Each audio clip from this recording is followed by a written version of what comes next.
పేరు కోదండరావు. సంజీవ్ రెడ్డి నగర్ రేప్ కేసులో ముద్దా నా కొడుకేసు. సరే ఏడాదిన్నరగా ఈ కేసు విచారణ జరుగుతుంది. అర్ధరాత్రి ఇంటికి తిరిగి వచ్చాక నన్ను లేపి గట్టిగా కావలించుకొని అన్నాడు సార్, డాడ్ నీ సపోర్ట్ ఇలా ఉంటే ఎన్ని రేప్స్ అయినా చేసి తప్పించుకోగలను అని. నాకు అర్థం కాలేదు sir. Yes dad, I rape dad. ఒకటి కాదు, రెండు కాదు, 3 సార్లు చేశాడండి సార్. ఏం చేయాలో అర్థం కాలేదు, కళ్ళు బయలు గమ్మినాయి. మీకు ఎలా అయినా సరే ఇది చెప్పాలి, అందుకే నా ఆయన కూడా కన్సల్ట్ చేయకుండా మీకు వీడియో రికార్డ్ చేసి డైరెక్ట్గా పంపిస్తున్నాను. కోదండరామ్ గారు అంటే ఒక సోషల్ కాన్షియస్తో మీరు పెట్టిన ఒక అది ఎలాంటి అనుభవాన్ని మీకు ఇచ్చింది? అంటే వాళ్ళకి చురకలే కాదులేండి, ఏడవలేక నవ్వే. అది ఒక తండ్రి తన కొడుకు గనక తనకు తెలియని ఒక అత్యాచారం చేస్తే పలుకుబడి డబ్బు ఉపయోగించి మరి వాడిని బయటికి తీసుకొచ్చిన తర్వాత అతను వచ్చి నిజంగానే రేప్ చేశాను, నేను నన్ను రక్షించినందుకు థ్యాంక్స్ అని చెప్పి ఏం చేయాలో తెలియని పరిస్థితుల్లో ఇతను జడ్జికి ఒక వీడియో చేసి పంపిస్తాడు. చాలా మంది తండ్రులు పోకడలు అవే కదా, ఎవ్రీ 5 minutes కి జరుగుతున్న ఒక అత్యాచారం జరుగుతున్న పొజిషన్ మంది. ఇట్లాంటి వీడియో తీశాడు. ఇతను ఏం చేయాలి ఇతన్ని అని చెప్పని ఒక యూట్యూబ్ ఛానల్లో అది more than 1.5 million పీపుల్ చూశారు. more than 10,000 మంది దాని మీద కామెంట్లు పెట్టారు. అందరూ ఒకటే, ఏది ఫస్ట్ 7,000-8,000 కామెంట్స్ ఏమున్నాయి, వీడు ఒక అద్భుతమైన తండ్రి వీడు. తర్వాత 2,000 కామెంట్లు వీడు ఒక పెదవ వీడు. దాసరి గారు ఇలా చెప్తే వింటారు అనేది అందరి ఇది. సో నేను ఇలాగే చెప్పాలి అనేవారు ఆయన. చాలా మంది సూట్ కేసులు మోయటంలోనే అయిపోయేది వాళ్ళ లైఫ్. అక్కడ ఆయనతో కలిసి ఎన్ని సినిమాలు వర్క్ చేశారు? నేను 7 సినిమాలు చేశాను. శ్రీరామ కళ్యాణ ప్రాప్తి రస్తు, సమ్మక్క సారక్క, కంటే కూతుర్ని అన్ని కూడా, రౌడీ దర్బార్.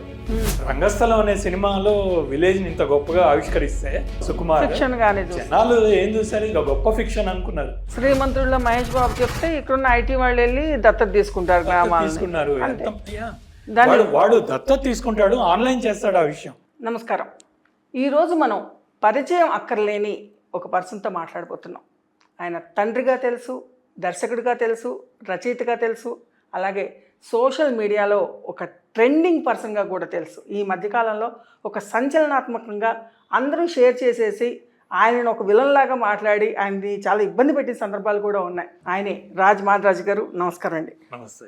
మీ పేరు పలకడం కూడా చాలాసార్లు రాజ్ మాదిరాజు గారు, నేను చాలాసార్లు ప్రొనౌన్స్ తప్పు చేస్తూ ఉంటాను. నేను మీరు చాలా బెటర్లేండి. మీరు చురకల లాంటి పోస్టులతోటి, చురకల లాంటి మాటలతోటి కూడా చేస్తూ ఉంటారు. అసలు సమాజంలో పోకడలు ఈ మధ్యకాలంలో కొత్తగా ఎలా మారాయి మీ దృష్టిలో? అంటే వాళ్ళకి చురకలే కాదులేండి, ఏడవలేక నవ్వే. అది మనకి ప్రాబ్లం ఏంటి అంటే, ఒక పేరుని తీసేటప్పుడు మీరు వెస్టర్న్స్ని తీసుకుంటే వాళ్ళు చాలా జాగ్రత్తగా స్పెల్లింగ్, ప్రొనౌన్సియేషన్తో సహా పర్టికులర్గా అడుగుతారు. వాళ్ళు ఆ పేరును జాగ్రత్తగా గుర్తుంచుకుంటారు. ఒకవేళ వాళ్ళు తప్పు పలికినా లేదా పలికినప్పుడు వాళ్ళకు డౌట్ ఉన్నా సరే మనం మళ్ళీ అడుగుతారు, మనం నేను తప్పు పలుకుతున్నానా అని. సో మనం ఎందుకు ఆ చిన్న చిన్న విషయాల్ని మనము పట్టించుకోమని, ప్రతి పోస్టుని కానివ్వండి, మనకు సంబంధించిన ఒక అభిప్రాయాన్ని కానివ్వండి, వాళ్ళకి సంబంధించిన ఆలోచనలో తీసుకెళ్ళిపోవడం అనేది పరిపాటి అయిపోయింది. దీనికి మధ్యలో మీరు పోస్ట్ కూడా ఒకటి పెట్టారు. నేను పెట్టిన పోస్ట్కి ఈ రకంగా మాట్లాడుతూ ఉంటారు, ఈ ఫలానా అనే యాంగిల్లో. ఇది ఒక ఎత్తైతే కోదండరామ్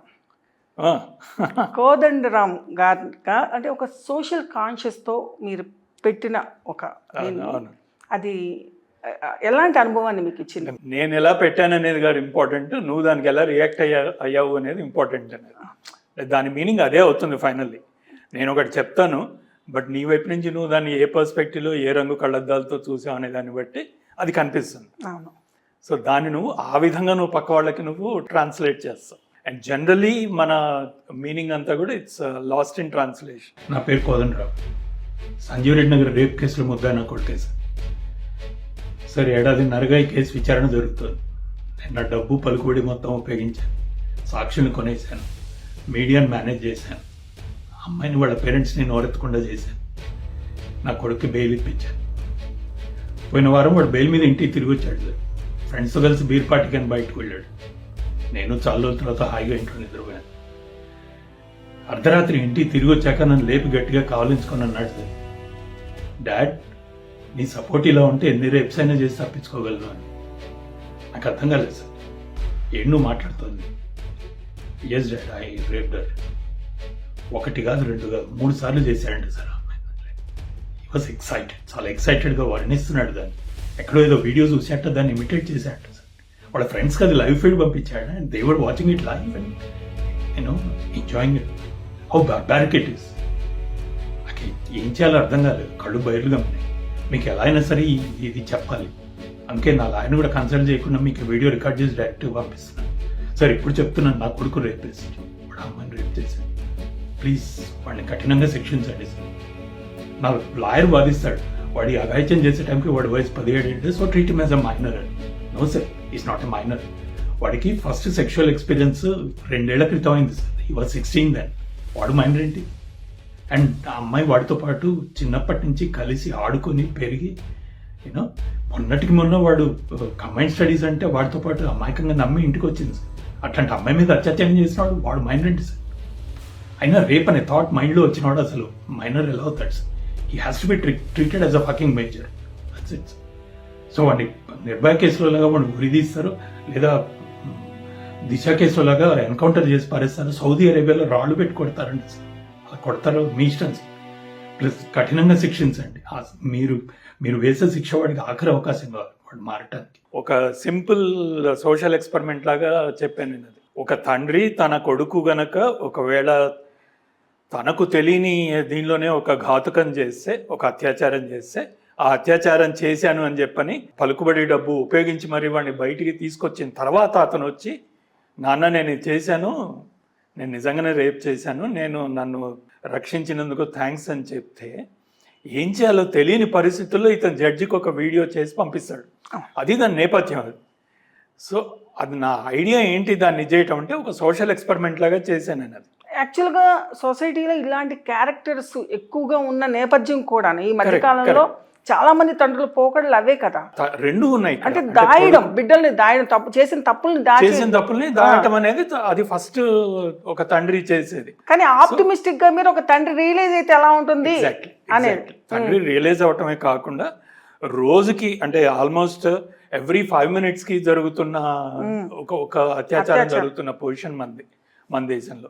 ఏది ఇదంతా కూడా మనకి ఇవి లేక, ఏది రిపోర్టింగ్ సరిగ్గా లేక, ఇది అంటే నిజంగా జరుగుతున్న వీటి సంఖ్య చాలా ఎక్కువ ఉంటుంది దీనికన్నా. అంటే రిపోర్ట్ చేసే అంత ఇది కూడా లిటరసీ ఎక్కడుంది, అవేర్నెస్ ఎక్కడుంది, వీళ్ళకి అక్కడ దాకా వెళ్దామన్న ధైర్యం ఎక్కడుంది, ముందు ధైర్యం ఎక్కడుంది వీళ్ళకి, వాళ్ళు ఎక్కడ వీళ్ళని నోరు మూసేస్తారో గొంతు నొక్కేస్తారో.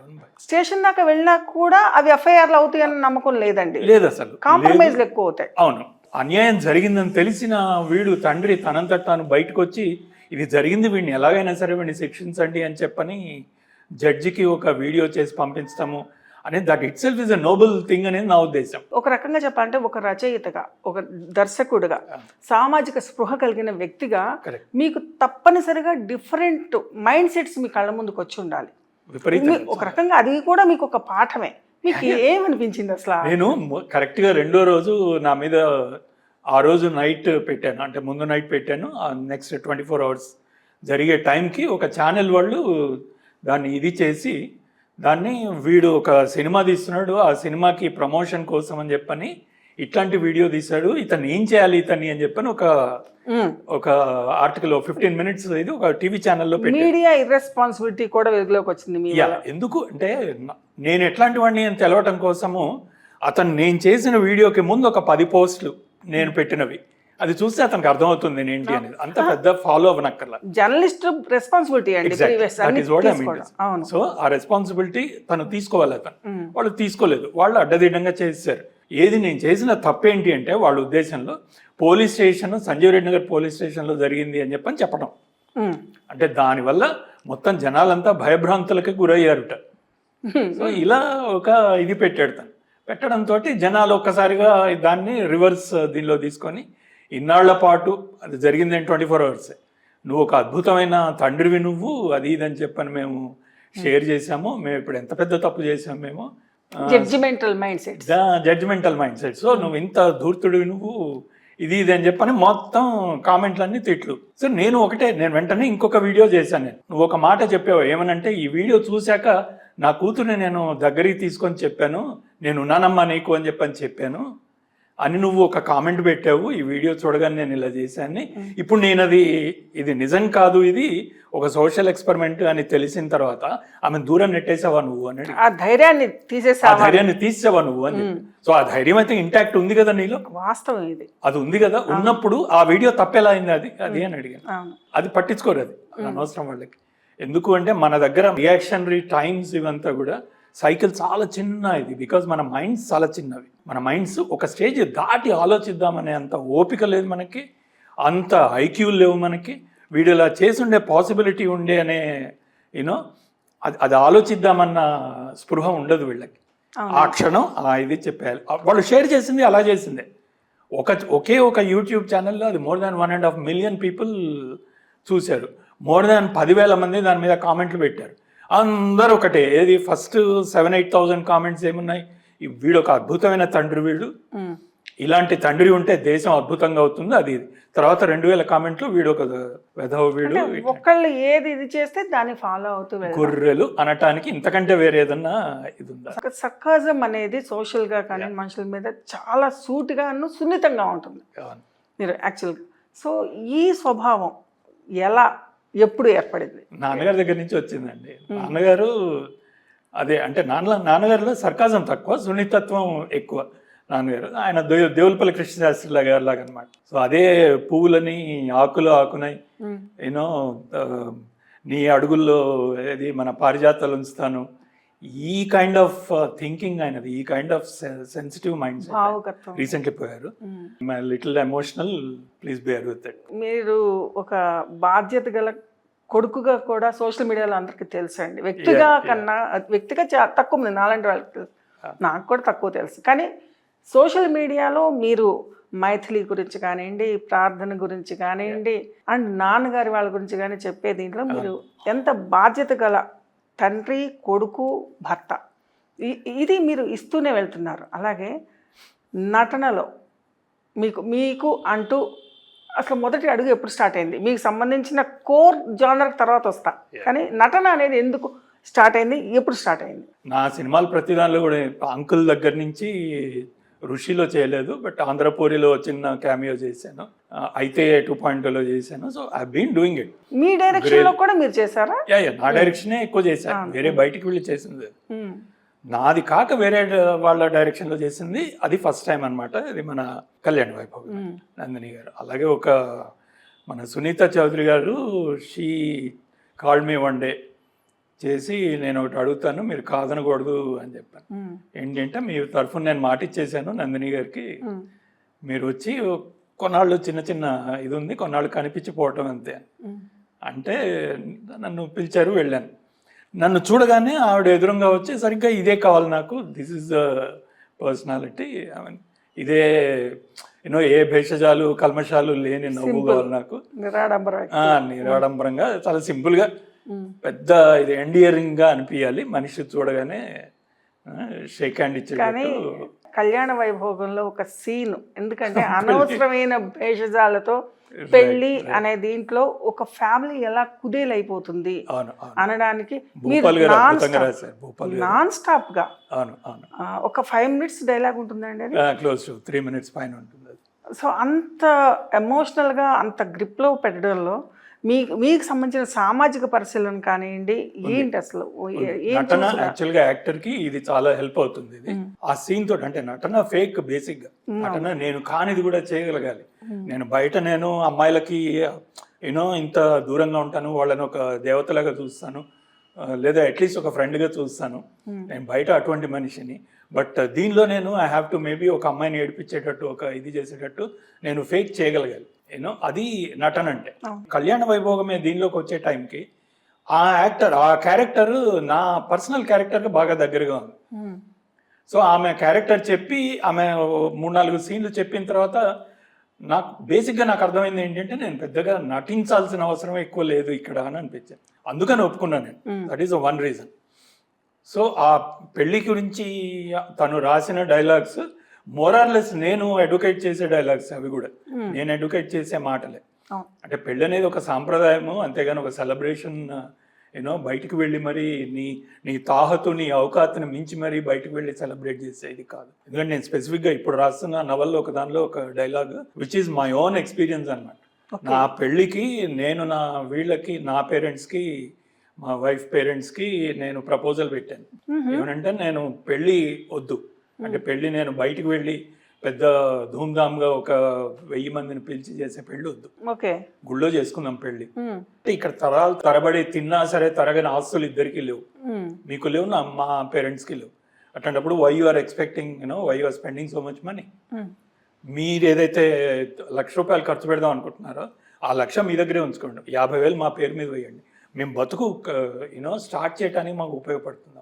మా బంధువులందరి దగ్గరికి మేము పర్సనల్గా మేము ఇద్దరం వెళ్ళి వాళ్ళ ఇంట్లో కాఫీ తాగి వాళ్ళ ఆశీర్వాదం తీసుకొని వస్తాం. మేము కావాల్సిన ఆశీర్వాదమే కదా యాక్చువల్గా. వద్దు మాకు. నవల పేరేంటి? నేను చెప్తాను, పేరు ఇంకా ఇది లేదు, ఎందుకంటే పేరు గురించి నేను కాంటెస్ట్ లో పెడుతున్నా. So I don't want to reveal it. కొత్త నవల ఇది కమింగ్ ఫ్యూ డేస్ లో రిలీజ్ చేద్దాం. పెళ్లి అనేది అలా జరగాలి అనేది నా పర్సనల్ ఒపీనియన్, నాకు బాగా ఇష్టమైనది. ఫైనల్ మా వీళ్ళు వచ్చి బంధువులు కొంతమంది వచ్చి ఛాన్సే లేదు, మా అన్నయ్య పెళ్ళి అంటే ఎలా జరగాలి, ఇది అటు 7 తరాలు ఇటు 7 తరాలు ఇవన్నీ చెప్పారు. ఫైనల్లీ మామూలు రెగ్యులర్ మ్యారేజ్ అనేది జరిగింది. అంటే అరేంజ్డ్ మ్యారేజ్ అండి మైథిలి గారితో? కైండ్ ఆఫ్, అంటే మా రిలేటివ్స్ ఇంట్లోనే, but we had some moments. కానీ మైథిలి గారితో మీ జీవితం అనేది నిజంగా మీరు పెట్టే పోస్టుల్లో మాకు కళ్ళకు కట్టినట్టుగా కనిపిస్తూ ఉంటుంది యాక్చువల్గా. చాలా పూతలు పూస్తానులేండి దానికి. సో ఎంత పూతలు పూస్తారు, ఎంత మోతాదు పూస్తారు? కొద్దిగా ఉంటుంది కొంచెం. యాక్చువల్ గా ఎలా ఉంటుంది లైఫ్ అంటే ఒక వైఫ్ అండ్ హస్బెండ్ కి సంబంధించిన ఒక ఇన్స్పైరింగ్ ఇది మెసేజ్ వెళ్ళాలి అని అంటే ఎలా ఉండాలి జీవితం, సంసారం అనేది? ఫ్యామిలీకి సంబంధించి మీరు ఫ్యామిలీ మ్యాన్ అండి, ఒక తండ్రిగా బయటికి కనిపిస్తూ ఉంటారు. అంటే ఒరిజినల్ తండ్రిగా, ప్రార్థన తండ్రిగా కన్నా కూడా ప్రార్థన ఫ్రెండ్ గా కనిపిస్తారు మీరు, ఎక్కువగా ఎక్స్పోజ్ అవుతారు. కానీ సినిమాల్లో అది అలా మొదలైందన్నా లేకపోతే ఇంకోటి కళ్యాణ వైభోగం అయినా ఎక్కడ ఒక తండ్రిగా అయినా కూడా ఒక సరదా అయిన తండ్రి అండ్ రెస్పాన్సిబుల్ తండ్రిగా కనిపిస్తారు. దీనికి ఫ్యామిలీ బ్యాక్గ్రౌండ్ అనేది చాలా ముఖ్యంగా కనిపిస్తుంది. సో మీ ఫ్యామిలీకి సంబంధించినంత వరకు ఎలా ఉంటుంది, ఎలా అంటే బ్యాక్గ్రౌండ్ చూస్తే నాన్నగారు అమ్మ అలాంటి వాళ్ళే అనమాట. ఇద్దరు కలిసి మంచిగా ఓ చిన్న ఇల్లు, ఇంటికి చుట్టూతో పూల తోట, ఇది వాళ్ళ లైఫ్. ఇది ఇప్పుడు కదా, నాకు తెలిసిన నా చిన్నప్పటి నుంచి కూడా ప్రతి వాళ్ళు మా ఇంటి ముందు నుంచి వెళ్తూ ఆగి ఆ తోటను ఒకసారి పలకరించి వెళ్ళటం అనేది మాకు చిన్నప్పటి నుంచి చూస్తున్న దృశ్యం. అది ఇప్పుడు కూడా రీసెంట్లీ వాళ్ళిద్దరూ కట్టుకున్న ఇల్లు ఒకటి ఉంది, ఆ ఇంట్లో డాబా మీద ఒక గార్డెన్ వేసుకున్నారు, వాటి ఫొటోస్ కూడా పెట్టాను నేను ఇంట్లో. సో ఐడియా ఈజ్ అంటే 6 ఋతువులు ఆమని వేళలే మా తోటలు అని చెప్పని దివల్పల్లి గారు రాసి. సో అలాంటి ఫీలింగే మా ఇంట్లో ఎప్పుడు కూడా. చిన్న రైటింగ్ సెటప్, అంటే ఏదన్నా ఒక ఇంపార్టెంట్ ఫ్యామిలీ పండగ కానీ ఏదన్నా ఉంటే, లేదా ఎవరిదన్నా బర్త్డే ఉంటే బయటకు వెళ్ళి మా కాంపౌండ్లోనే అందరం కుర్చీలు వేసుకొని కూర్చొని తల ఒక పాట పాడుకొని ఇంటికి వెళ్ళి తిని పడుకునే కైండ్ ఆఫ్ ఇదన్నమాట. అంటే బయటికి చెప్తే ఇది ఎలా ఉంటుందంటే ఏదో సినిమాటిక్గా యాదోంకి భారత్ చూస్తున్నట్టుగా అనిపిస్తుంది. బట్ మేము ఇచ్చేసాం, ఫర్ ఆల్మోస్ట్ అబౌట్ 15-20 years పాటు మేము ఇచ్చేసాం. ఎవ్రీ మంత్ అండి? ఎవ్రీ మంత్ కాదు, ఎవ్రీ ఆల్మోస్ట్ ప్రతి ఇంపార్టెంట్ ఈవెంట్. ఒక ఉగాది వచ్చింది, ఒక శ్రీరామనవమి వచ్చింది, ఎవరన్నా మా ఇంట్లో బర్త్డే అయింది, మేము యాక్చువల్గా అమ్మ ఏం చేసేది వీటన్నిటిని కూడా టేప్ రికార్డర్లో రికార్డ్ చేసేది. ఆ క్యాసెట్లు ఉన్నాయి, ఆ క్యాసెట్లు అని తర్వాత సీడీలుగా చేయించింది అమ్మే. సో ఆ క్రియేటివ్ థింకింగ్ అని పోయటిక్ రైటింగ్ టింజ్ ఇదంతా కూడా నాన్నగారు అమ్మ దగ్గర నుంచే వచ్చింది. అంటే ముందు మీరు రచయితగా మారారా, దర్శకుడిగా మారారా, నిర్మాతగా మారారా, ఏది ముందు జరిగింది? అంటే రచయిత అనేది ఒక హ్యాబిట్ అండి, రచయిత ప్రొఫెషన్ కాదు. డైరెక్టర్ అనేది ఒక పొజిషన్, డైరెక్టర్ అనేది ప్రాజెక్ట్ హెడ్ అనేది డైరెక్టర్. బట్ రచయిత అనేది ఒక ప్యాషన్, ఏమంటారు దాన్ని, ఒక హ్యాబిట్ అది. అంటే ఏదైనా సరే, ఈవెన్ ఫేస్బుక్ కూడా నేను I consider it as writing, not just ఏదో బ్లాగ్ లాగా లేదా ఒక దీనిలో రాసుకోవటం కాదు. అది ఒక రైటింగ్ లాగా ఒక ప్యాషనేట్గానే రాస్తాను ప్రతి ఇది కూడా. నా టైం పాస్ అవుతుంది అంటే దానిలో పెట్టడం చాలా వరకు నేను అంటే ఏంటి పనిలేక రాస్తున్నా అన్న ఫీలింగ్ ఇస్తాను నేను జనరల్గా. చాలా మంది నేను కామెంట్లు ఏంటి నీకు ఇంత ఇలాంటివి రాస్తున్నావేంటి అంటే పనిలేదు అక్కడ నాకు, అందుకని ఇది రాస్తున్నాను. But I personally feel that it's a passionate writing. అంటే ఒక ఐడియా వస్తుంది నాకు. ఇంతకుముందు నేనేం చేసామంటే రాగానే ఒక పేపర్ తీసుకొని చిన్న ఇది స్క్రిబుల్ చేసి పెట్టుకునేవాడు. నా దగ్గర ఇన్ని పేపర్లు తయారయ్యాయి, వాటిని ఫైనల్ ఒక బుక్లో కన్వర్ట్ చేసేవాడు. సో ఏది టైపింగ్ తర్వాత మొబైల్స్ ఇవేవి రాని టైంలో. ఇప్పుడు ఏంటి అంటే నేను చేసేది అవన్నీ తీసుకెళ్ళి ఫేస్బుక్లో పడేస్తాను. సోషల్ మీడియాని పాజిటివ్గా ఎలా వాడుకోవచ్చు అనడానికి ఇది positive, that's one kind of thinking. But నా ఉద్దేశం వరకు ఏంటంటే ఆ రైటింగ్ అనేది అది నాకు ఒక సూపర్ హై ఇస్తుంది. అంటే ప్రతి వాడు వచ్చి ఒక లైక్, ఒక ఇదో కామెంట్, ఒక షేర్ చేస్తే నా దీనికి ఒక సూపర్ హై వస్తుంది. ఆ హై కోసం రాస్తాను నేను. ఆ ప్యాషన్, ఆ దీన్ని నన్ను ఏమంటారు దాన్ని, ఆ యంగ్ యూత్ఫుల్ థింకింగ్ నా మైండ్లో ఉంచుకోవటం కోసం ఒకటి నేను అది రైటింగ్, రెండోది డ్రైవింగ్. నేను కార్ వేసుకొని వెళ్ళిపోతాను, లేదా 2 వీలర్ వేసుకొని వెళ్ళిపోతాను. వెళ్ళిపోయి ఒక 30 కిలోమీటర్ 40 కిలోమీటర్లు డ్రైవ్ చేసుకుంటూ కిషోర్ కుమార్ పాటల క్యాసెట్ వేసుకొని నేనే పాడుకుంటూ వెళ్ళిపోతాను. నేను ఒక 50 పాటలు పాడేసుకొని వచ్చేస్తాను. 50 పాటలు లిరిక్ ఎక్కడ మిస్ అవ్వకూడదు. మధ్యలో వచ్చే మ్యూజిక్ మొత్తం నేను నోట్తో ఓయ్యా. నాకు ఈజీగా 500 పాటల వరకు నేను కిషోర్, మహమ్మద్ రఫీ, ఎస్పి బాలసుబ్రహ్మణ్యం, ఘంటసాల ఈ పాటలన్నీ నా నోటికొచ్చు. ఈ పాటలన్నీ నేను లిరిక్ పాడుకుంటూ, ఆ లిరిక్ కు ఊహించుకుంటూ, సిచ్యువేషన్ ని నేను మనసులో ఊహించుకుంటూ, ఇది నాకు ఒకళ్ళు చెప్పరు, ఇది చేయమని చెప్పాను. నన్ను నేను మోటివేట్ చేసుకొని నన్ను నేను చేసుకుంటూ వెళ్ళిపోయేది. ఇది అర్ధరాత్రి 2ంటికి కూడా చాలాసార్లు పోలీసులు ఆపి అడిగితే వాళ్ళకు పాట పాడి వెళ్ళిపోయినా. ఏదైనా ఒకటి, చిన్న పాట, ఇప్పుడు కాదు, ఎప్పుడన్నా వేరే సందర్భాలు. అసలు మీరు అసలు ఈ వ్యాపకంగాన వృత్తిగాన మలుచుకోవడానికి ఎక్కడ అసలు బీజం పడింది? దాసరి గారి దగ్గరే, దాసరి నారాయణరావు గారి దగ్గరే పడింది నాకు ఫస్ట్ బీజం. అంటే నేను మామూలుగా MBA చేస్తూ ఒక చిన్న స్కిట్స్ లాగా ఒక 4-5 అప్పుడే జెమినీ అండ్ ఈటీవీ వస్తుండే. సో ఆ టైంలో కేఎస్ రామారావు గారి దగ్గరికి వెళ్ళి ఐడియాస్ కొన్ని ప్రజెంట్ చేస్తే బాగున్నాయి, వీటిని వీడియోస్ చేయమని అన్నారు. చేయమంటే నేను అలాగే రోడ్డు మీద కెమెరా పట్టుకొని రోడ్డు మీదకి వెళ్ళిపోయి చేసుకొని వచ్చాను ఆయనకి. ఎప్పుడు ఏ ఇయర్ అంటే? 95, ఓకే, 95, 96 టైంలో. సో అది అయిన తర్వాత దెన్ ఈ సెడ్ బాగున్నాయి, ఐడియాస్ బాగున్నాయి, ఇంకా దీన్ని ఇదిగా చెయ్యొచ్చు, ప్రొఫెషనల్గా చెయ్యొచ్చు, కొన్నిటి ఇంకా బాగా చేయొచ్చు అని చెప్తూనే అన్నాను. ఐ వాంట్, ఎందుకన్నాను కూడా తెలియదు నాకు. ఎందుకంటే అప్పటికి ఇంకా రాయటం అంటూ స్పెసిఫిక్గా ఏం మొదలు పెట్టలేదు. ఆలోచనలు వచ్చేవి. నాకున్న నన్ను నేను గొప్పగా డిఫరెంట్గా ఫీల్ అయ్యేది ఏంటి అంటే, అందరూ ఒకటి ఆలోచిస్తే దానికి ఒక తర్కాన్ని యాడ్ చేసి డిఫరెంట్గా ఆలోచించగలను నేను అనేది నా ఫీలింగ్. అది మీ స్ట్రెంగ్త్, అది నా స్ట్రెంగ్త్ అది. సో నేను MBA చేయడానికి కూడా అదొక రీజన్. అది MBA because MBA pushes you to think creatively.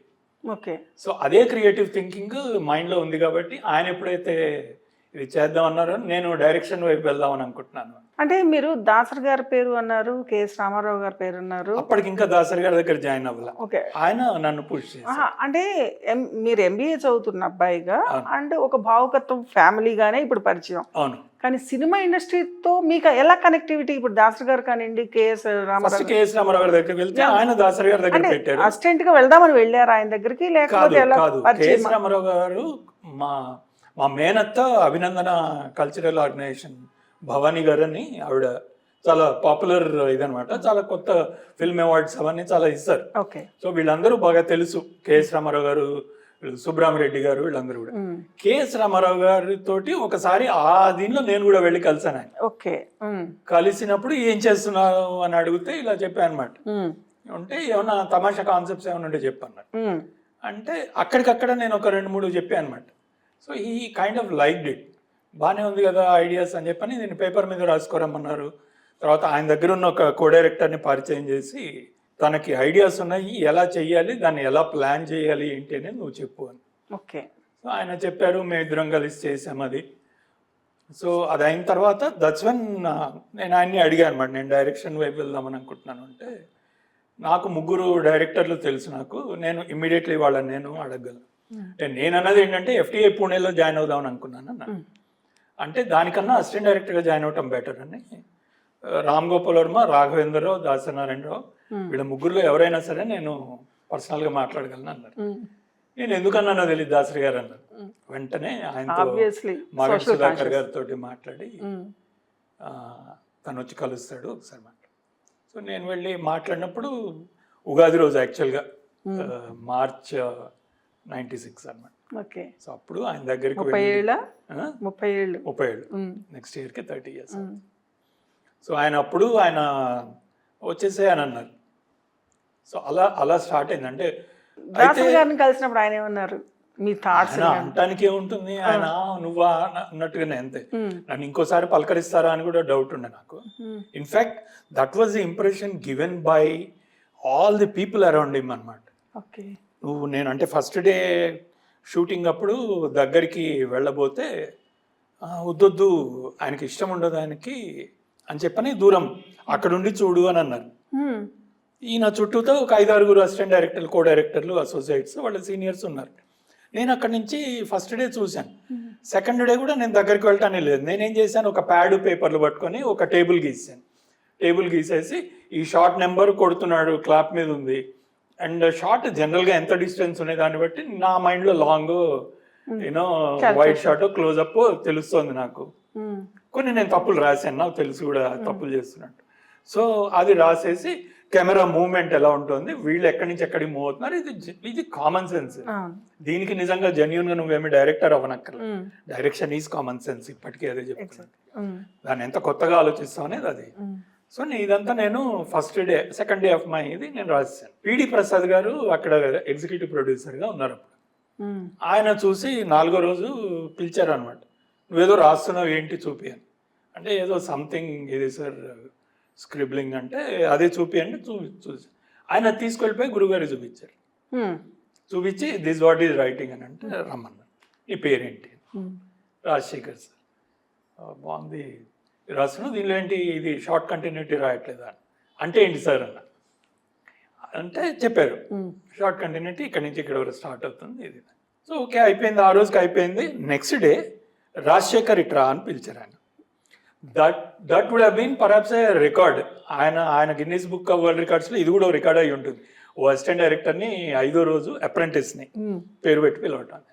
వీళ్ళందరూ దే ఆర్ లిటిల్ ఓకే, వీడికి ఇవ్వచ్చు, ఇది వీడికి వాల్యూ ఇస్తున్నారు. తర్వాత సెకండ్ స్కెడ్యూల్ వచ్చే టైంకి నేనే వెళ్ళి డైరెక్ట్గా అడిగాను ఆయన, సాంగ్ షూటింగ్ ఉంది ఇక్రిసాట్లో అంటే, సార్ నా దగ్గర కొన్ని ఐడియాస్ ఉన్నాయి రాసుకురావచ్చు సార్ అంటే, యా రాసుకురాను. నేను 38 ఐడియాలు రాసుకెళ్ళి ఆయన అందులో ఇది కొట్టేసి 12 ఐడియాలు, దీనికి ప్రిపేర్ అయిపో అన్నారు. నాకు అర్థం కాలేదు ప్రిపేర్ అవ్వటం అంటే ఏంటి, నాకు తెలియదు అప్పటికి. ఇంకా okay common sense again. Costumes ఏంటి ఇది, ఆ కాస్ట్యూమ్స్ చూపిస్తే ఆయన పెద్దగా నవ్వాడు. ఆయన వక్కంతం వంశీ యాక్టర్. సో వంశీకి నేను మంచి మ్యాచో స్టైల్లో ఇది రాశాను. రాస్తే వంశీకి ఇట్లాంటివి ఏంటి బాగో అన్న. ఫైనల్లీ చేశారు అది, ఫైనల్లీ అది చేశారు. సో ఇట్లా అంటే సెకండ్ స్కెడ్యూల్ అంటే almost about 10 days 12 days of shooting తర్వాత టైంకే నేను I went very close to him అన్నమాట. అండ్ అప్పటి నుంచి ఆయన ఇది ఇవ్వటం మొదలు పెట్టారు నాకు. అక్కడ నాకు it started giving me lot of confidence. అంటే ఎంత కాన్ఫిడెన్స్ అంటే దాదాపు ఒక 3వ సినిమా 4వ సినిమా దీనికి వచ్చే టైంకి నేను ఆయనకు చెప్పకుండా ఎప్పుడో ఒకసారి దీని నుంచి షూటింగ్ నుంచి బయటకు వెళ్ళిపోతే నేను లేనప్పుడు చేడామడ తిట్టుపడేశారట నన్ను చచ్చేటట్టు. సో అంత కాన్ఫిడెన్స్ వచ్చింది నాకు. తర్వాత ఒక రోజు చెప్పారు, ఇప్పుడు వెళ్ళకూడదు గురుగారి దగ్గరికి, వెళ్తే నేను వాయించేస్తాను. మరి ఏం జరిగింది తర్వాత? తర్వాత వెళ్ళి ఆయన దగ్గరికి వెళ్ళి ఎప్పుడు చేయండి దండం పెట్టాను. ఫిల్మ్ ఇండస్ట్రీలో ఏదైతే జర్నీ ఎలా ఉంటుంది అని నేను అనుకొని ఊహించుకొని దాన్ని భయంకరంగాను, ఒక రకంగా ఎక్సైటింగ్గా, ఒక రకంగా టెరిఫైయింగ్గా ఉంటుంది అని ఊహించుకొని వెళ్తే నాకు ఇద్దరు మంచి ఎక్స్పీరియన్స్ ఇచ్చారు. కేఎస్ రామారావు గారు, దాసరి నారాయణరావు గారు ఇద్దరు కూడా ఒక బ్యూటిఫుల్ ఎక్స్పీరియన్స్ ఇచ్చారు నాకు. మనుషులు అందరూ కూడా మనమున్నంత సున్నితంగా ఎదుటి వాళ్ళు ఉండరు. ఒక ఫస్ట్ ఎక్స్పీరియన్స్ ఉంటుంది, మనుషులు ఇంకొక కోణంలో చూస్తుంది. మీరు నేర్చుకున్న మొదటి పాఠం ఇలా కాదు ఇండస్ట్రీలో ఉండాల్సింది ఇలాగా అని. నేను ఫస్ట్ డే ఆఫ్ ఇది ఉగాది తర్వాత ఒక 2వ రోజు 3వ రోజు ఇది చేశారు అనమాట. దాని ముహూర్తం లాగా చేశారు, కళ్యాణ ప్రాప్తిరస్. సో దానికి ముహూర్తం చేసినప్పుడు నేను కూడా వెళ్ళాను, నన్ను పిలిచారు వెళ్ళాను. సో వెళ్తే నేను మామూలుగా వీళ్ళందరూ అసిస్టెంట్ డైరెక్టర్లు అందరూ అప్పటికే ప్యాడ్స్ అవి పట్టుకొని అటు ఇటు హడావుడిగా తిరుగుతున్నారు. నేను వెళ్ళి క్లూలెస్గా చూస్తున్నా అందరి వైపు, నాకేం తెలియదు అక్కడ ఏం చేయాలో తెలియదు. సో మాగంటి సుధాకర్ గారు వెళ్తూ ఆయన నా వైపు చూసి, ఇట్లా ఉంటే కుదరదు, ఆ షూ ఇప్పేసి నువ్వు లోపలికి వచ్చేసాయి, నువ్వు నీ అంతటి నువ్వు చొచ్చుకొని వెళ్ళిపోవాల్సిందే, ఇలా ఉంటే కుదరదు అది ఇది అని చెప్పేసి వెళ్ళిపోయారు ఆయన. సో నాకేంటి అంటే ఎవరో చెప్పాలి నాకు ఈ పని చేయమని చెప్పని ఇదని అని చెప్పని నాకు ఐ వాజ్ వెయిటింగ్ అనమాట. ఎంబీఏ చదివిన కుర్రాడు కదా మరి. MBA అవుతూ ఉండే అప్పుడు. బట్ అంటే ఒక రకమైన మొహమాటం ఉంటుంది కదా, ఆ మొహమాటాన్ని షాటర్ చేస్తారు. సో సెకండ్ డే నుంచి నేను ఇక దూకాల్సి వచ్చింది తప్పనిసరి. దూకినప్పుడు ఎలా ఉంటుంది, డెఫినెట్లీ నాకన్నా సీనియర్స్ వాళ్ళు, నాకన్నా ఇది ఉన్నది. బట్ ఏ దీనిలో కూడా నేను వాళ్ళని కించపరచడం అని కాదు, కానీ వాళ్ళు చదువుకున్న చదువు తక్కువ వాళ్ళు. ఒక ఈవెన్ పుస్తకాలు చదివింది అయినా సరే, ఇంగ్లీష్ అయినా తెలుగు అయినా సరే, ఈవెన్ ఆ స్టోరీ కూడా నేను ఒకసారి స్క్రిప్ట్ చదివితే నేను వెంటనే నేను చూడకుండా అట్లీస్ట్ నేను 50% రాయగలిగేవాడిని నేను ఇమ్మీడియట్గా. అంటే దానిలో ఒక బేసిక్ అండర్స్టాండింగ్ అనేది ఉంటుంది కదా, అది నాకు బాగానే ఉందని నా కాన్ఫిడెన్స్. వీళ్ళు చాలా మంది వీళ్ళు దాన్ని ఎందుకు చేస్తున్నారో తెలియని పొజిషన్ లో చేస్తున్నారు, చెప్తే గానీ చేయలేని పొజిషన్ లో, చెప్పినా సరే చేయలేని పొజిషన్ చాలా మందిది. అట్లాంటి వాళ్ళని నేను తగ్గించే ఉద్దేశం కాదు నాది, వాళ్ళు అలా ఉన్నారు, వాళ్ళు నా అబ్జర్వేషన్. అంటే యాక్చువల్గా దాసరి గారికి కూడా సామాజిక స్పృహ చాలా ఎక్కువ. అండ్ ఆయన డైలాగులు కానివ్వండి, ఆయనకు సంబంధించినవన్నీ కూడా సూటిగా బుల్లెట్ లాగా వస్తాయి. అవును, ఈ డైలాగ్ బాగా రాసావు రాజశేఖర్. ఇప్పుడు ఫర్ ఎగ్జాంపుల్ తలకోన ఫారెస్ట్ లొకేషన్కి తిరుపతి నుంచి దాదాపు 1 గంటన్నర జర్నీ. సో ఆ 1 గంటన్నర జర్నీలో ఆయన వెనకాల సీట్లో నేను కూర్చొని టేప్ రికార్డర్ పట్టుకొని కూర్చుంటే ఆయన సీన్ చెప్పేసేవారు ఆయన. ఓకే, ఆ రోజు తీయాల్సిన సీన్ అప్పుడు చెప్పేసేవారు ఆయన. చెప్తే నేను అది రికార్డ్ చేసుకున్న తర్వాత అది అయిపోయింది, సీన్ అయిపోయిన తర్వాత కొద్దిసేపు సైలెన్స్ ఉండేది. ఆ సైలెన్స్లో నేను నా ఫీడ్బ్యాక్ ఇచ్చేవాడిని, నేను ఇది బాగుంది సార్, ఇది బాగాలేదు సార్, అది ఇది అని చెప్పి. అంత అబ్జర్వేషన్, డీప్ అబ్జర్వేషన్ ఉండేది మీకు. అంతే, ఎవరైనా చెప్పచ్చు, అది పెద్ద ఇదేం కాదు. సో నా ఉద్దేశం నేను చెప్పగలిగేవాళ్ళు కాదు, అది ప్రాబ్లం. అంటే చాలా మంది ఏంటి అంటే ఈయన వినర్, ఈయన అయ్యో తిడతారేమో, ఈ కైండ్ ఆఫ్ దీంతో చెప్పేవాళ్ళు కాదు. నేను చెప్పేసేవాడిని, ఒక గ్రూప్లో ఉన్నా సరే, లేదు ఆయన ఒక్కరు ఉన్నప్పుడైనా సరే నేను చెప్పేసేవాడిని. నేను తిట్టిన సందర్భాలు ఉన్నాయి చాలా, మీకేమి చేత కాదు, మీరు కొత్తగా ఆలోచించలేరు, నేను ఇలాగే ఉంటాను, నేను ఇలా చెప్తేనే వింటారు, దాసరి గారు ఇలా చెప్తే వింటారు అనేది అందరి ఇది. సో నేను ఇలాగే చెప్పాలి అనేవారు ఆయన. అంటే మీరు కొత్తగా చెప్తే ఇంకా బాగుంటుంది కదా సార్ అనేవాళ్ళం. సో అది చేసినందుకు బహుశా ఆయన ఇష్టపడ్డారేమో అని నా ఇన్నోవేటివ్ గా ఉండే వాళ్ళని ఎంకరేజ్ చేయాలని. సో వీళ్ళెందుకు ఎవరు చెప్పరేంటి అనేది ఆయన మైండ్ లో ఉండేదేమో అని అనిపిస్తుంది నాకు ఇప్పుడు. మేబీ చెప్పి చేయించడం కన్నా వచ్చి చెప్తే బాగుంటుందని. చాలా మంది సూట్ కేసులు మోయటంలోనే అయిపోయేది వాళ్ళ లైఫ్ అక్కడ. ఓ రకంగా దాసరి గారిని ఇంకో రకంగా ఆవిష్కరించారు మీరు ఇవాళ డైరెక్టర్ గా. అంటే ఒక ముద్ర పడి ఉన్న మనిషి, అంటే ఒక భీకరంగా ఒక ఎక్స్పోజర్ ఇచ్చేసి అంటే ఎలా చేస్తారు ఆయన. ఎగ్జాక్ట్ అంతవరకు నేను అంటే నా ముందు చాలా మంది పురాణం సూరి కానీ, లేకపోతే ఈయన ప్రభు గారు కానీ, నందం హరిశ్చంద్రరావు గారు కానీ, రాధాకృష్ణ గారు కానీ, వీళ్ళందరూ చాలా, కోడి రామకృష్ణ గారి అసిస్టెంట్ డైరెక్టర్గా ఉన్నప్పుడు ఆయన చేసిన ఇవన్నీ చాలా చెప్పేవాళ్ళు. అంటే వీళ్ళందరూ కూడా నేను కూడా చేసేవాడిని, నేను కూడా కొద్దిగా దగ్గరికి వెళ్ళాను అని చెప్పగలను నేను. అంటే అలా చెప్పగలిగిన వాళ్ళని దగ్గరికి రానిచ్చారు అనుకుంటాను ఆయన. Exactly, that is the point I'm trying to make. అంటే అందరూ కూడా అంటే బహుశా నువ్వు కొత్తగా ఆలోచించగలవు, దాన్ని ఎగ్జిక్యూట్ చేయగలవు, నేను నా మైండ్లో ఏముందో నేను లేకపోయినా సరే నువ్వు చెప్పి చేయించగలవు, చేయగలవు అనే కాన్ఫిడెన్స్ ఆయనకి ఇవ్వగలిగితే ఆయన మొత్తం అప్పచెప్పేస్తారు. నా సీనియర్లు కొంతమందికి నేను వెళ్ళే టైంకి ఆయన ఇవ్వటం చూశాను నేను. కొన్ని ఇంపార్టెంట్ షార్ట్స్ నువ్వు తీయమని చెప్పటము, సంజీవ్ గారు కానీ, రవి గారు కానీ, వీళ్ళందరికీ కూడా ఆయన ఇచ్చింది నాకు తెలుసు. ఆయనతో కలిసి ఎన్ని సినిమాలు వర్క్ చేశారు? నేను 7 సినిమాలు చేశానండి. ఒసేరాంలమ్మ, కళ్యాణ ప్రాప్తిరస్తు, సమ్మక్క సారక్క, కంటే కూతుర్నే కను, అన్ని కూడా, వీరుడు, రౌడీ దర్బార్, అన్ని మ్యాగ్నమ్ ఓపస్ లో 3-4 ఉన్నాయి. కొన్నేమో బ్యూటిఫుల్ సెన్సిటివ్ ఫిల్మ్స్ కొన్ని ఉన్నాయి. మొన్నే శివపార్వతి గారు ఇంటర్వ్యూలో చెప్పారు, శివపార్వతి గారు మా దీనిలో సమ్మక్క సారక్క చేశారు. రౌడీ దర్బార్ కూడా, రౌడీ దర్బార్ చేశారు. ఆవిడ డైలాగు కోసం వచ్చి చెప్తావా అని చెప్పని రాసిచ్చారట ఆయన.